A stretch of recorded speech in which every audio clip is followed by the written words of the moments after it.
Hello, everybody, and welcome into the Hard Truth Indiana Football Postgame Show, coming to you from Indiana's Memorial Stadium here in Bloomington, Indiana, where today you saw something that you probably didn't believe.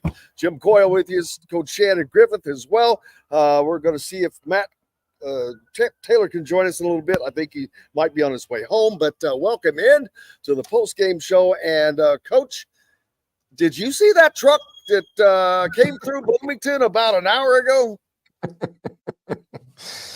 I did not get the license plate, but it did some damage on its way out of town there on 69.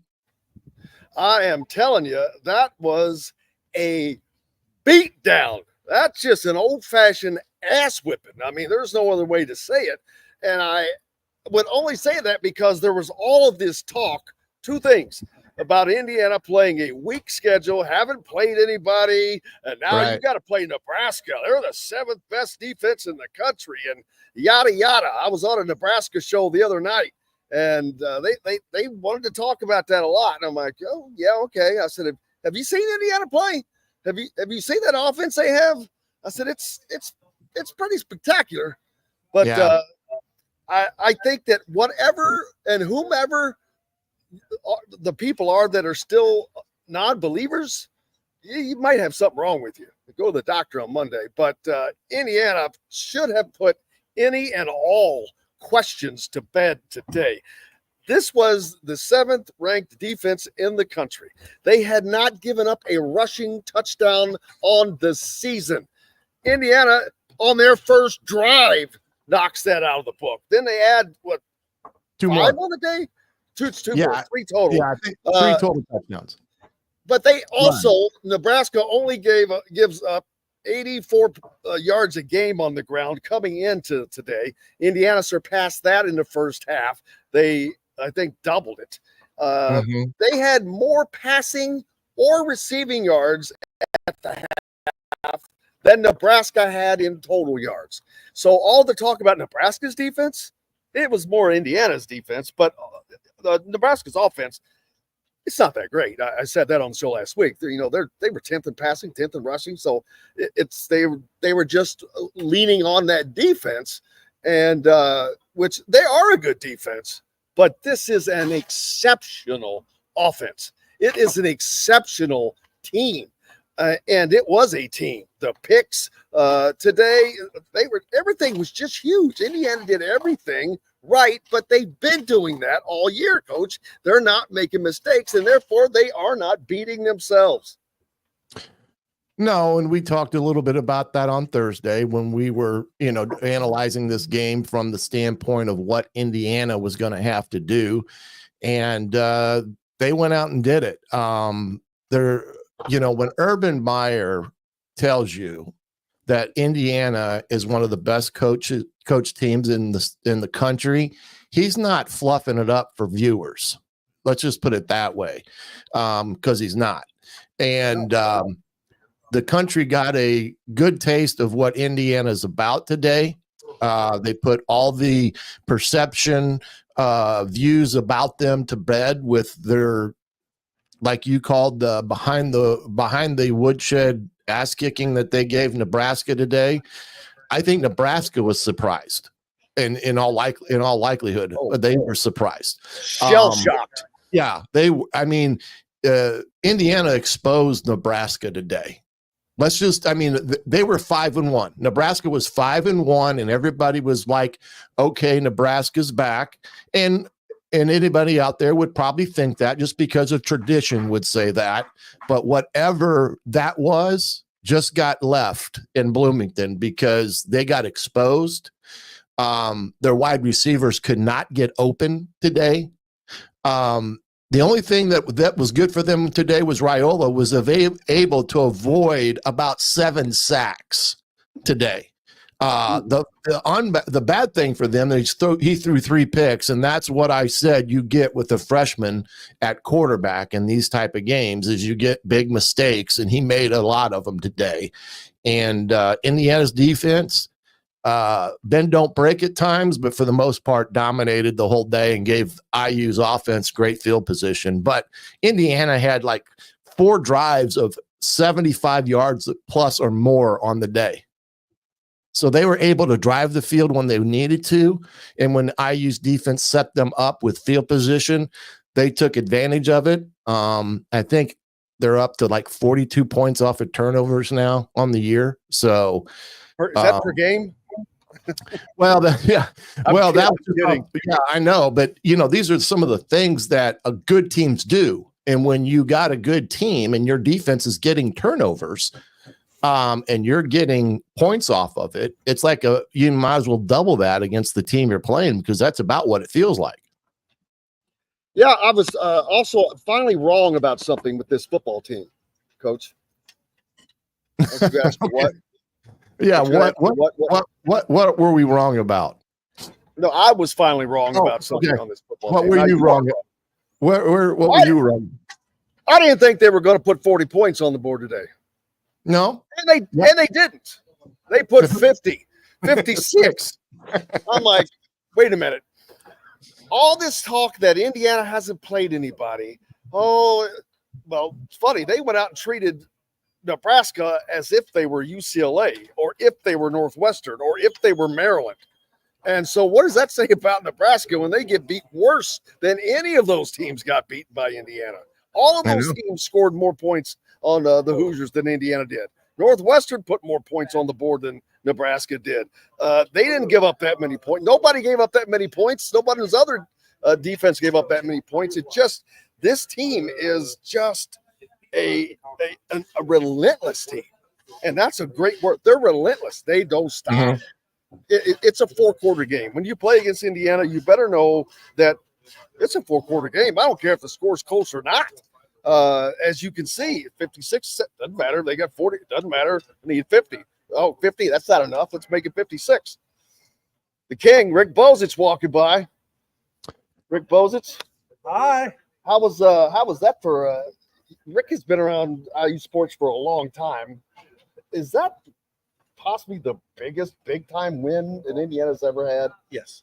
Without question. I mean, because of all the talk of Nebraska and their defense and what Indiana was able to do, that's smart. I mean, maybe in the 80s when Mallory was here and they beat Michigan and Ohio State. I don't know how highly ranked those teams might have been, more highly ranked than Nebraska is, but they didn't beat them 56-7. Right. And it could have been 70-0. It's amazing. But appreciate you, brother. Right, Good to see you. Rick Bozich from absolutely, who's with us each Wednesday on Indiana Sports Beat Radio from WDRB.com. Grateful to have him walk by as well. But yeah, it is there just has to be no one left that is in this camp of questioning whether or not this is real. And I've gotten it up to a point because you're like, nope. And this puts everything to bed. Here comes the rest of the crew. Tom Lane from DRB. How are you, brother? How you doing, man? You bet. Yeah, this, I think, for the pollsters have been slow to come around because of that. They're like, they see this Indiana on their chest. So they've been slow to come around. I think Indiana's going to be in the top 10 this week. I don't know how they can't be. That's a big jump for Indiana especially, but I'm like, what do you want them to do, dude? They have a top 10 defense, a top 10 offense, and they just took the 7th ranked defense in the country and smoked their ass. I mean, it's just, what else do they need to do? Well, we talked about this Thursday. On paper, even though people were saying Indiana was playing a weak schedule, well, that's fine, but Indiana dominated in all their wins. And that means they're a pretty darn good football team when they do that, because they're not taking a team lightly or playing down to their level or needing a last-second field goal to get a victory. And then what they do today, they've done the same thing for 6 straight weeks. So, yeah, I don't think there's any reason why they're going to be kept out of the big top 10 this week coming up. And if they are, then it's just a pure hatred for Indiana in terms of them thinking that they're a football school. Yeah. But there's no question that right now they've played well from the start. They're continuing to play well. I'm concerned about Curtis Rourke, but I don't necessarily think it's too serious by the way I was watching him on the sideline. But here's what I was happy for Taven Jackson. Yes. I was happy to see Taven Jackson come in and never hesitated. And what does he do? He walks out on the field on the third play of the game and comes back and throws. The throw to Surratt was that was a piece of art. Yeah. I mean, that thing was where nobody else, forget about catching it, no one else could even get a finger on that ball except for Surratt. And Surratt gets incredible credit for staying focused, making that catch, getting his feet down. That's a pro play. I mean, oh yeah. But you're right, and it's a great point. But for Taven Jackson to come off of the bench with as little playing time as he's gotten this year, and to make that kind of a throw, that ought to make some coaches throw up to think that's their backup quarterback. Right. So yeah, it's spectacular. And I'm happy. Go ahead. I just want to shout out to Matt there, Matt Allen. He said he went on and did an ATV tour down to Hard Truth Distillery Thursday. Said it was a great experience. Their guide Rick was awesome. Spirits were tasty. That's right. The Hard Truth to take care of you. So make sure you guys visit the Hard Truth today and stop by there in Nashville, and make sure you tell them that Indiana Sports Beat Radio sent you. Thank you, Matt. We appreciate you. But this was a phenomenal day. And now the Maryland game seemed to light the fire, Coach. If it hadn't rained, I think that would have been close to selling out. Right. And this was the sellout. I don't know how Washington won't be a sellout, because this is starting to become a thing. And people like to be a part of big things. And Indiana football is that next big thing, man. They are legitimately going to be I think they're going to make the college football playoffs. I've said that, and that's down the road. But that gives us stuff fun to talk about. And why not? Just like they were talking on Fox, why not Indiana? Exactly. Well, I'll tell you why not. Because they've sucked for 1,000 years, and there was no ever seeming sense of it ever changing. Well, Kurt Signetti has wiped that off the board, and we might as well just stop even talking about that, because we're 7 games in, 7-0, 7-0. That's right. There's nothing there that you can, like I said, there's nothing you can take away from the players or this coaching staff, no matter what the national media may or may not say and the noise on the outside. They just keep focusing in on what they're doing and make it more difficult for people to keep ignoring them. I think you're correct. They're going to be favored in their last 4 out of 5 games or whatever that is. But, the only game they may not be favored in is Ohio State. But if they go into Ohio, that's going to be a hell of a lot closer spread now than what we thought. Of course, that's still 4 games away. Yeah, right. Stuff can happen, but I agree. I think that's going to be a single-digit spread now, and there is no way in hell that just 2 weeks ago that would have been the case. But we'll get to that one later on. Yeah. But there's going to be a lot of fun. Washington is a team that is not to be overlooked. No. They lead the league, and they're one of the top passers in this league in the Big Ten. So they like to throw the ball, but we'll get to that as well. And here's the funny thing is, I think they were off this week. I'd have to look again, but I think you're correct. And Judd Fish is a good football coach, and again, a guy like him with 2 weeks can put some things into motion with their quarterback that they have. But you're correct; their defense is darn good. So it's not like they're going to turn around and play a weak defense. Washington's defense is good, and Northwestern couldn't be a drop against them.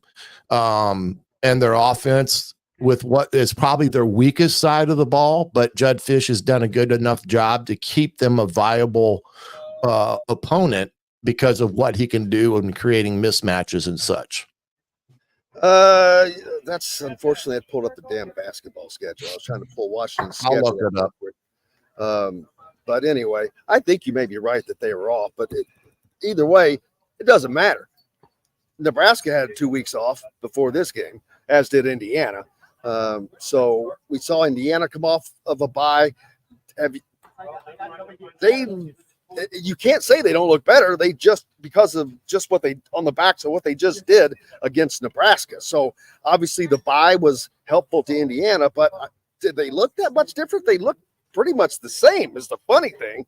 But actually, they were a little fresher. I was going to say they looked a little crisper, yeah, because they, on the very first drive, they scored. They hadn't done that in a couple of games. Their first couple of drives, wasn't successful at Northwestern, but today, boom, they lose the coin toss. It's all right. Give us the ball. We're going to score a touchdown. And then they get a good break on a miscue on a kickoff by Nebraska. Nebraska starts at the 1. They get the ball right back. But I knew, I was like, ooh, Nebraska could get in a hole soon, because Indiana's defense played outstanding. Nebraska could not run the ball against Indiana. I think they ended up with 70 yards on the day rushing. 70 yards total rushing. That's a hell of a job by this Indiana defense. And then that forced Nebraska to pass a lot more than they normally do, because they're not, like I said, they're not a great passing team. Dylan Raiola is going to be a really good quarterback. Yeah, he's going to be really good. But he is a freshman who is going to make freshman mistakes, especially when you're playing against a top 10 team, which he is. So Indiana, both sides of the ball, just outstanding. And who would be your player of the game for the defensive side today? It's got to be in the secondary with the 2 picks, man. Yeah, you got to give it to somebody there. That's definitely true. It's weird. I was looking at the defensive stats here. Aiden Fisher again led the team in total tackles with 11. Then Pounds was second, and then he had six solo tackles. He had 6 solos, and Jalen Walker just back. Yeah, and so I mean, you could give it to a lot of them. In terms of how we played defensively, I thought Brian Haynes' game plan, I thought he was well prepared in terms of showing some things that Indiana hadn't shown, and doing some of the things that trying to give Raiola different looks, so he wasn't just being vanilla, that led to some of those picks that they got today. But again, the game plan that these coaching staffs are coming up with, offense and defense, I haven't seen a staff put kids in the positions that they put them in to be successful. And they do it week in, week out. The offense puts a lot on the quarterback with the RPO options that they have at the line of scrimmage. That's paid big dividends. And then, of course, the way the aggressiveness that the defense plays with. The only thing they couldn't do today was get to Raiola the number of times they came after him. He was able to just get the ball off in time, or elude a rush. Man, it was just again, like you said, Jim, we've seen it for 6 weeks. So why should we sound like we're surprised, right? It's almost a broken record that you hope remains broken. Thank you, Terhune Tiger. We appreciate you, man. I love that name. That's cool. Very cool. And yes, hit the like button. Thank you, Aaron. And thanks for everybody for showing up today. We appreciate you as always here on Indiana Sports Beat, the Indiana Football Postgame Show, brought to you by the Hard Truth. Make sure you stop by and visit the Hard Truth Distillery there in Nashville. But yeah, this was just a spectacular day, but it's an awakening. And this is one of the things I asked Kirk Cignetti in the presser, but Indiana has been the team that everybody's overlooked, that everybody has said, oh, that's smoke and mirrors. Oh, they're playing a weak schedule. Oh, well, they haven't played anybody yet. Oh, whatever. Well, now it's going to go from you haven't played anybody yet to damn, they're good. Jeffrey the Greek put out a great tweet. He said, in a way to show you how crazy college football is, for someone to, it would not be if someone said, boy, I'm glad we got Michigan on our schedule this year and not Indiana. And he said, and no one would bat an eye. He's like, that is the craziest thing that has probably ever been said. But true. Right now it's true. It's hard for everybody to believe that. I'm going to raise him one there and say Notre Dame. Because Indiana is the best college football team in the state of Indiana, including against the Irish. So there you go, Notre Dame fans. It was said today on Jim Coyle's show, the Indiana Hoosiers are better than Notre Dame. Well, they are. But they are. I believe that.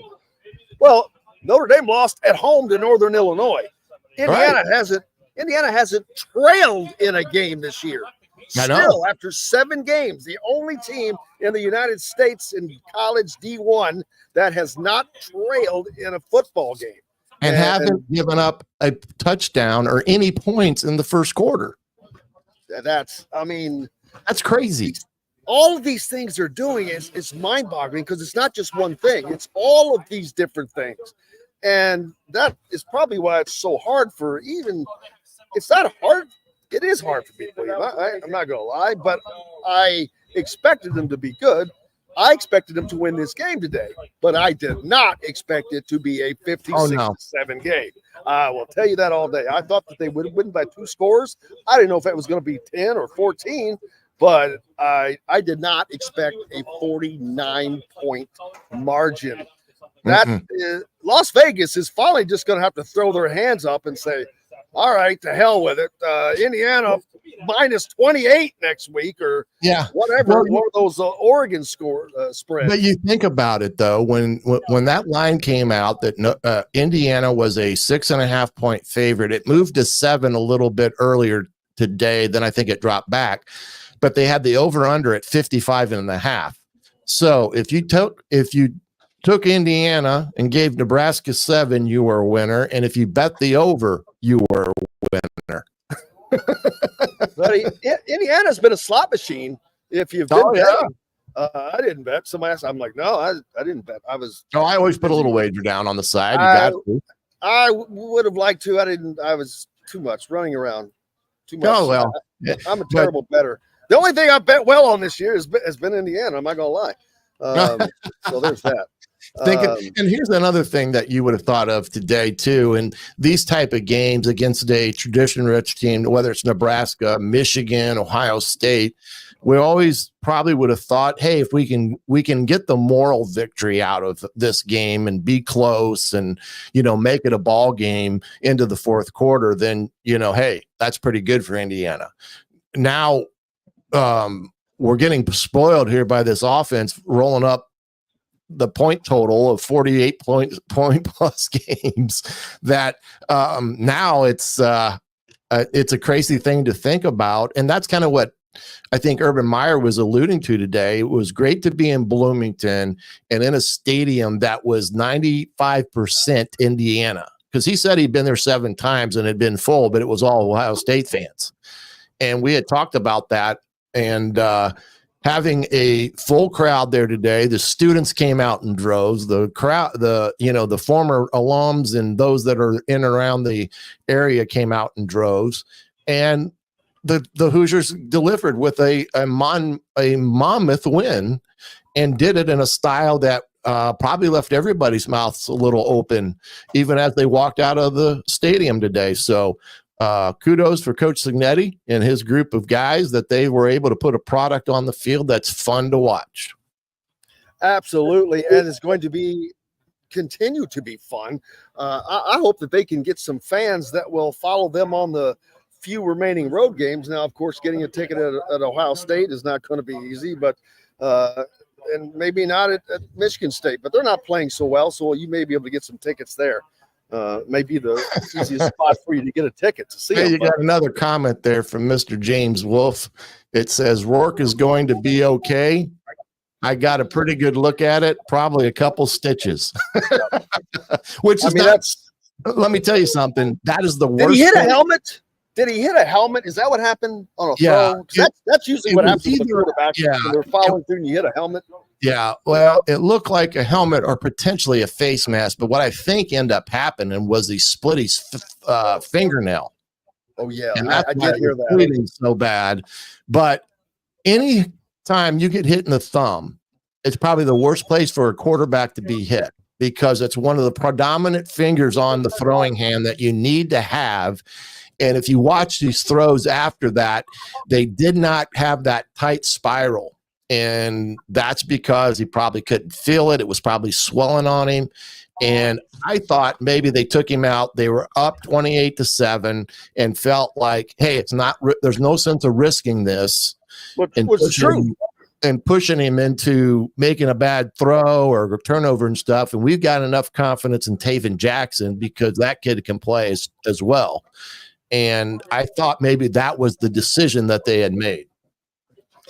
How's it going, David? Thanks a lot. Appreciate you joining us here on the Indiana Football Postgame Show, brought to you by the Hard Truth Distilling Company.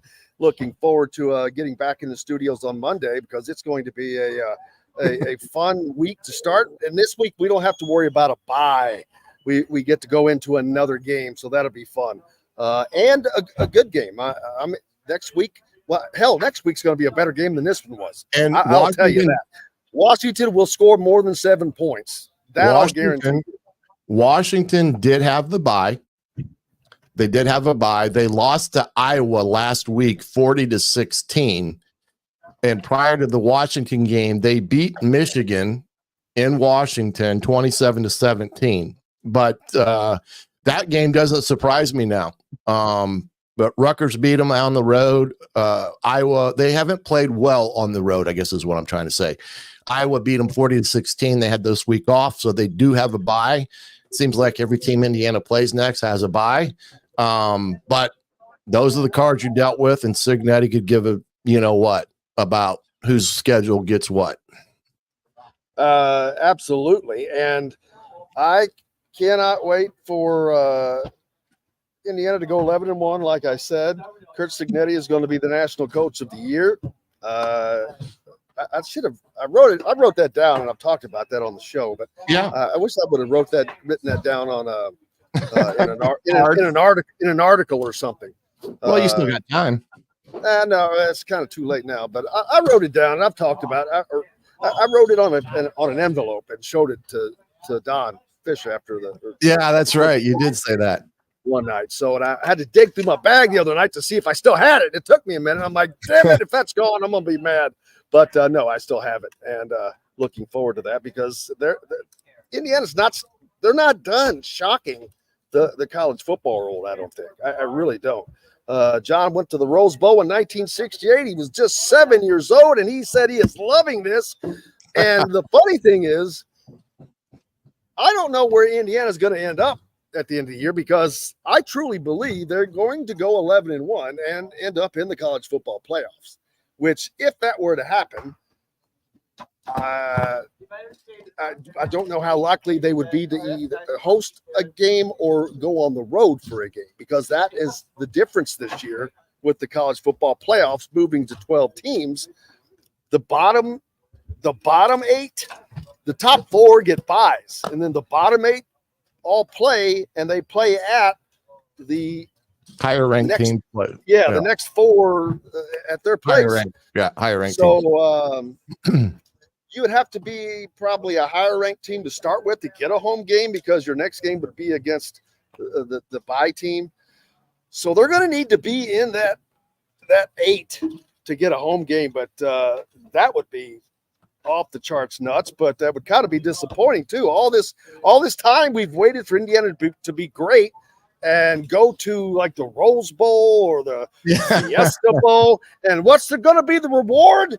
Another home game. But that's okay. But yeah, that would be fine.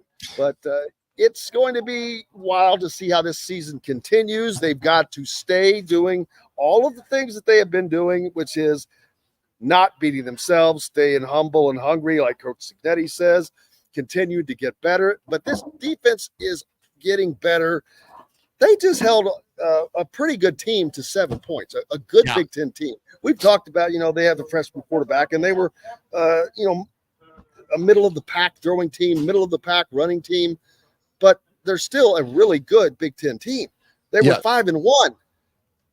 Man, Indiana just treated them like a rag doll on both sides of the ball. Yeah, Indiana finished with 495 yards, 280 throwing, 215 yards rushing. Their third down conversions, I'm trying to find, but I can't right now. Wait, Indiana was 5-9 on third downs, and this is where Indiana's defense wasn't as good as they have been in the years and weeks past. They were 7 of 16. Nebraska was on third downs today.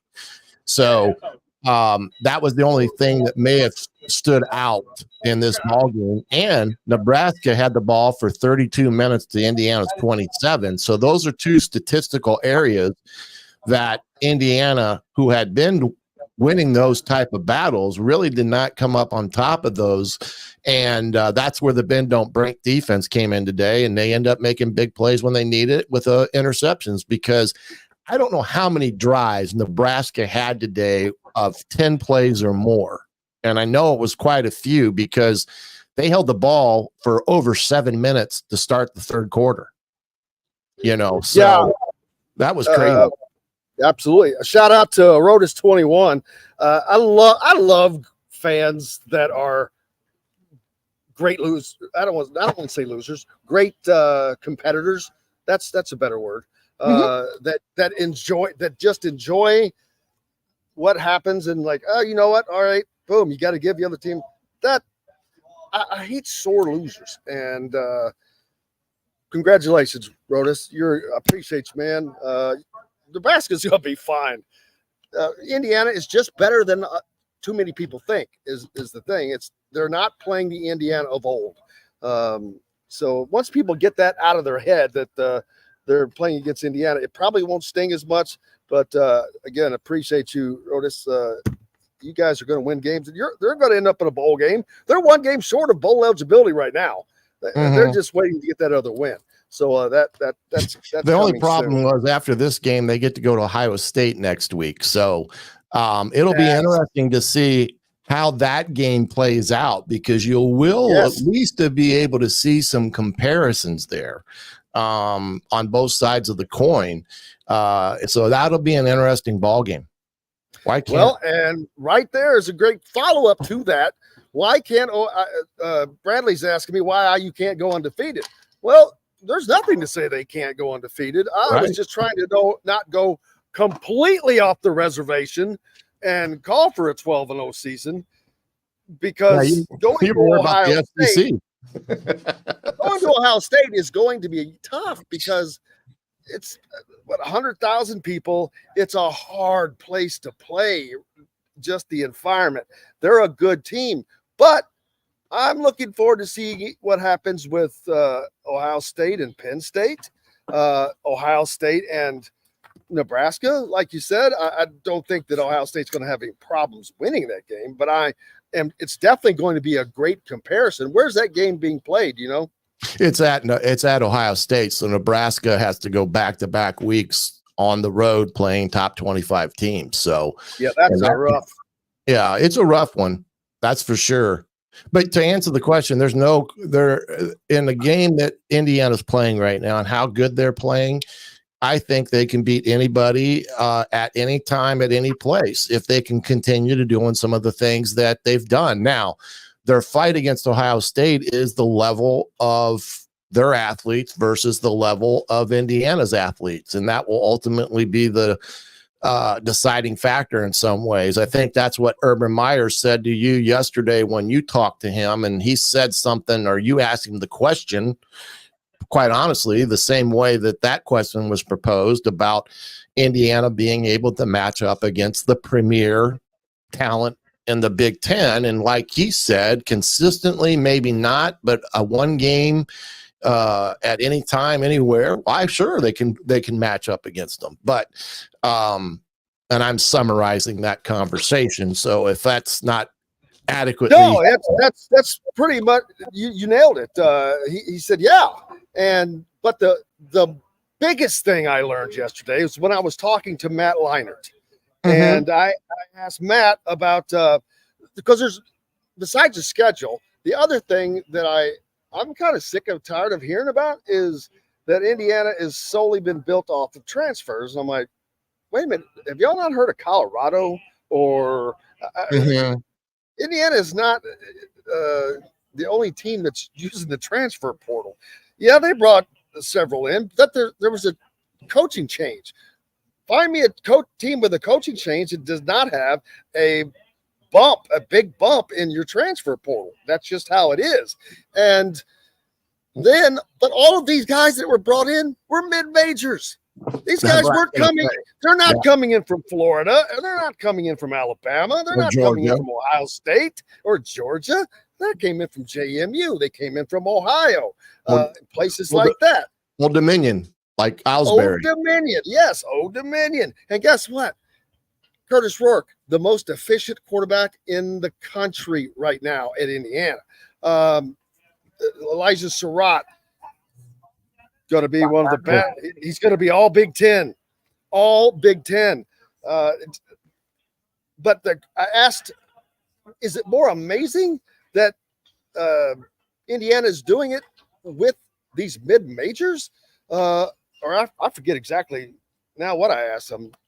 Well, you asked him. Yeah. Well, I know what he said. He said the most amazing thing is 44 players on this team. This is going to blow you away. 44 of Indiana's players. There's 85 scholarship players on a roster. 44 had 0. That's an O with a line through it. 0 stars coming out of high school. Yep. 0.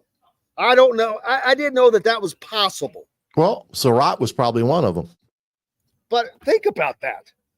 I mean, everybody talks about the 5 stars, and you got to do it.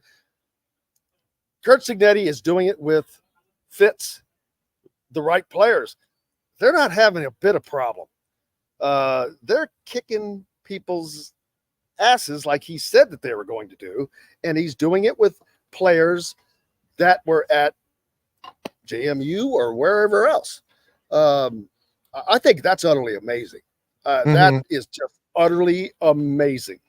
Well, we talked about that earlier, and that was what he was getting thrown under the bus for, was bringing all these JMU transfers in and mid-major type of guys to be playing in the big leagues. And I remember saying, look, these guys weren't recruited at the Big Ten level because they were an inch small or maybe a step slow, but they doesn't mean they're not really good football players.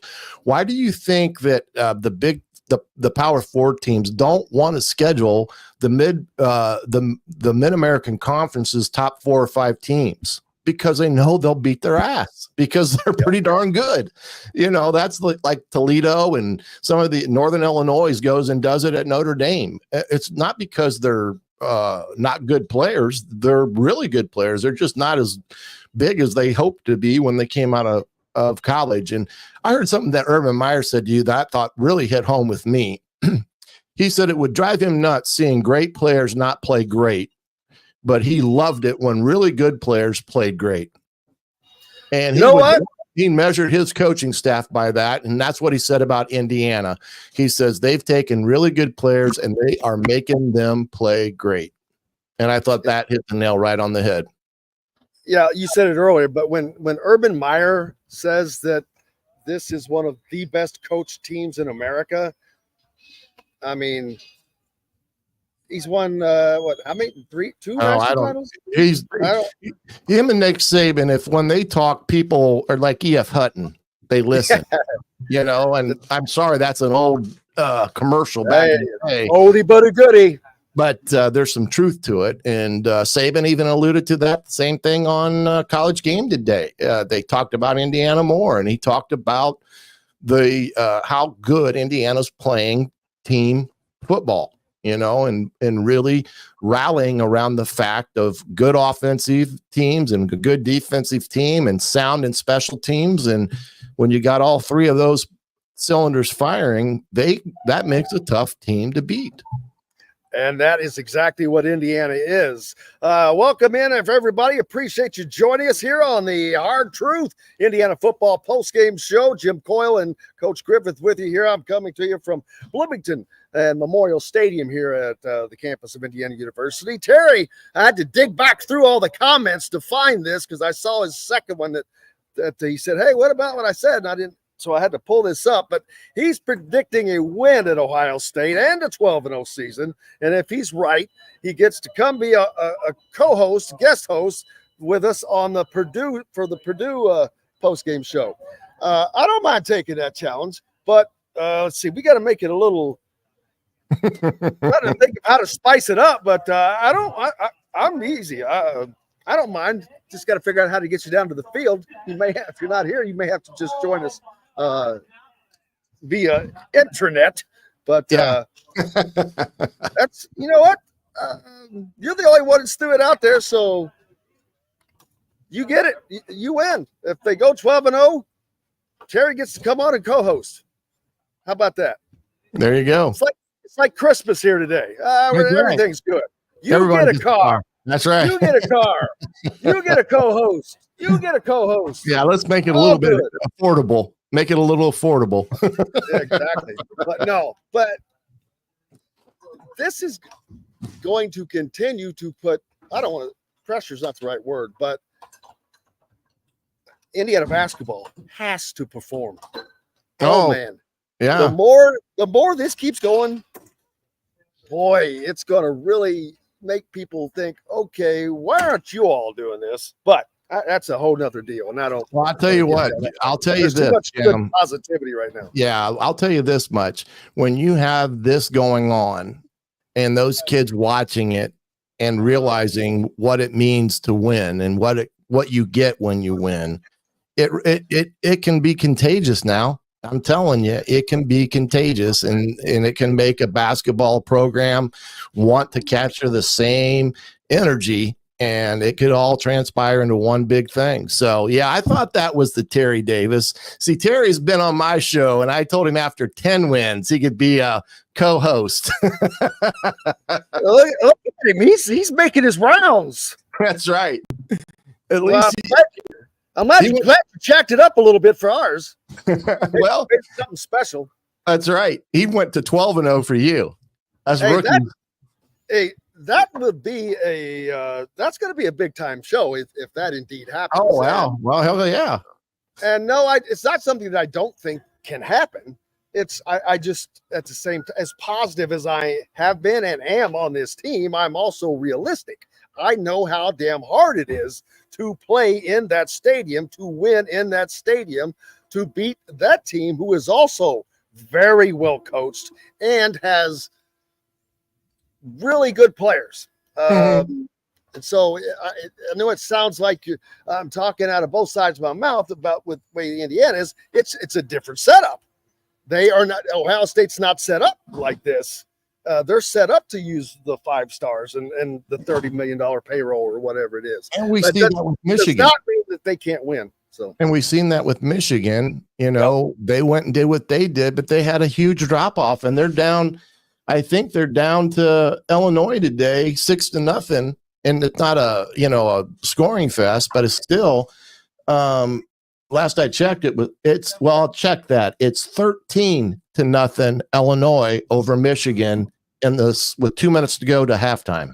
See, that's going to suck because that's going to take more luster out of that Michigan game. The more if they lose again after having already lost to Washington, I know Fox is looking at possibly coming back to Bloomington for the big noon kickoff for that Michigan game. But if they lose again, it's going to be tougher. Well, they're going to score here before halftime because they're down about the 1, so it's going to be at least 13-7 at halftime.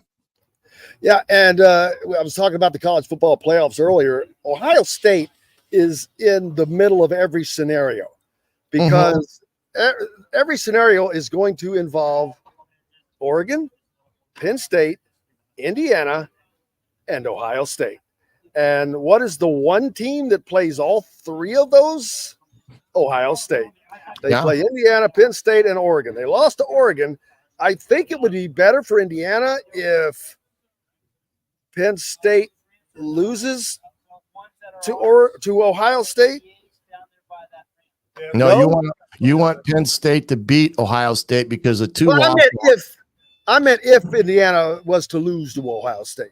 Oh yes. That would change the scenario, of course. But but Penn State and Ohio State happened before Indiana and Ohio State does. So, well, the way you can look at it, like you said, there is Ohio State doesn't have house money anymore. No, as a matter of fact, they can't lose. I don't think they can lose a second regular season game as desperately as the CFP committee wants Ohio State in there. You cannot take a 10-2 Ohio State team over an 11-1 Indiana team, even if they have a loss to Ohio State. Yeah, that would be a dynamic that would be very interesting. But we know what happens. There'll be a rule change. If Ohio State loses, there's a rule change coming somewhere. So there's no doubt about that. But man, this is just been a spectacular day. You heard Rick Bozich. I was thinking that, but I knew that he would know. This was the biggest big time win, I think. And he brought up the Ohio State win back in '87. That was big as in stature, but they did beat Ohio State 41-10. Mm-hmm. Yeah. So Ohio State was bigger in name than Nebraska is right now. It's definitely the biggest win in 40 years. Oh, yeah, easily. And probably one of the top 5 all-time great wins. Yeah, I think the last time Indiana beat Nebraska was in 19. Peyton Ramsey beat them. Yeah, I was there. I was there in Lincoln. Yeah, that game was like a 38-31 game, and that at the time may have been one of those good wins before Nebraska really turned sour, Scott Frost's tenure. But I would guess that you are correct in stating about the win where Indiana is at today in terms of this win today and how that ranks. I would have to think that it's probably up there in some of the top wins that Indiana's experienced throughout the tenure of Indiana. Absolutely. Let's see. Any final thoughts? I think we've about touched everything. No, I just think that this club is playing really good football. I don't see a chink in the armor that leads me to believe that they cannot continue to doing what they're doing. And again, I think we got to give a shout to the offensive line and Coach Bobstead.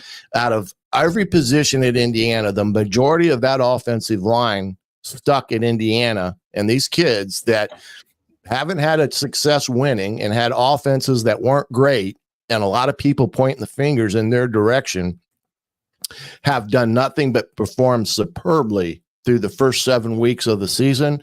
And it's because those kids up front, the majority of them have a chip on their shoulder and they want more of this winning feeling. And they have done their job impeccably with the leadership of Bob Bostad. I was on with Dan Dockage on Dan's show. It was this week. I think it was earlier. This week. And he asked me something and it was in relation to Ohio State and the types of players. And I said, you know what? I do think that with players like when you have a plethora of players like Ohio State has that are all getting paid big dollars. Yeah, big dollars. They're all getting paid big dollars. Not just the guys that are starting and all that. Man, they got a large payroll. Mm-hmm. But there has to be entitlement just seeping through that locker room. Mm-hmm. Just because of all that. You don't have that in this locker room over here because these guys came from James Madison, all these other places we talked about. They came from the mid-majors. They're the cast-offs. Indiana is a cast off. This is a team. This is the Misfits, Mhm. and it's a team of misfits that are kicking everybody's ass, and they're loving it. And I don't think that they would want it any differently. I don't think Kurt Signetti would want it any differently. Just like people talk about him leaving and getting swept up by, Auburn or Florida or someone like that. I'm like, I don't think so. I don't think he wants to leave. I think he loves being able to do what nobody else has done at a place where it hasn't been done, and it looked impossible to be done. But yet he has done it and is doing it. And so that just resonates so much more. If he were at Florida and turned them around in a year, that's good. But it's Florida. They've been good. They've won national titles. So it's just a huge difference. I think he loves this challenge, and I think he loves what he is doing with it and doing here. Absolutely. And, I don't think Scott Dolson is stuck his head in the ground thinking he's got this all locked up forever. I'm sure he's preparing something that will be in a position to match any team that comes a calling about his services. So I wouldn't worry about that. And besides, Sig is not one of those guys right now that's going to chase the money at his stage in the career. He's looking 63. He's looking for a time to enjoy what he's doing and being able to do. It's the greatest job in America. When I was involved with it, I just never felt I had a job. I got to go play out in the sand every day. And I just don't think he's a guy that's going to go chase the money for the sake of chasing money. And the other thing is, and he said this before, and you've heard him say it, his wife really likes Bloomington. And when the wife says something to that effect, that's code for if I left and moved after 1 year, I'd probably be divorced. So I just don't think it's going to happen in that regard. Well, and Bloomington likes her. She's been out to the coaches show a lot. And something you don't see a lot of, but she is just an easygoing person. You don't see coaches' wives that are involved with the fans a lot. But she just seems like a regular person. It's probably not since Hepner's wife. Right. It is. This has been what Indiana has needed for decades in so many different ways, but they're getting it and they have it. So enjoy the hell out of it, Indiana fans. You deserve it. And stop doubting. Any one of you out there that are doubters now, if I see you on the show with any kind of, I'm going to run your ass off. You're going to get banned. I'm going to run your ass off. It's like, that's it. You don't know what you're talking about. So I'm enjoying the hell out of this. It's fun getting to cover a winning football program. Football is a blast. It is just different. It's bigger. It's louder. Everything. It's like Texas. Everything's bigger. Yeah. It's just. There's no question, buddy. There's no question. It's the engine that drives the train. And I'm going to tell you something. As much as you're enjoying it, the fans are enjoying it. I guarantee you the coaches are enjoying it just the same, because there's nothing better feeling that you wake up with on a Sunday morning, knowing that you got to win. It makes going in the office that much simpler going in on a Sunday, having won a game and won it the way you have, than going into the game, going in on Sunday like Nebraska is going to do, having gotten their ass kicked. It's night and day. And they've got Ohio State to look forward to. And they got Ohio State coming up. So like I said, enjoy it the way you have it, because we've all been on that side of the coin where it hasn't been this way. Absolutely. Big thanks again for everybody joining us. Make sure you hit the like. Give us a like there if you wouldn't mind. And I know several of you guys that are listening are not subscribed. So just hit the subscribe button and the notifications toggle. It doesn't cost you anything. And that way you miss nothing.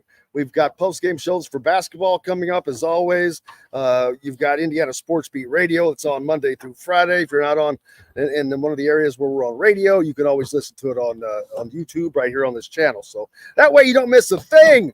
And we've got plenty of other content, all the post-game interviews and all of that stuff. Go up there as well. So please hit the subscribe and notification buttons there for us.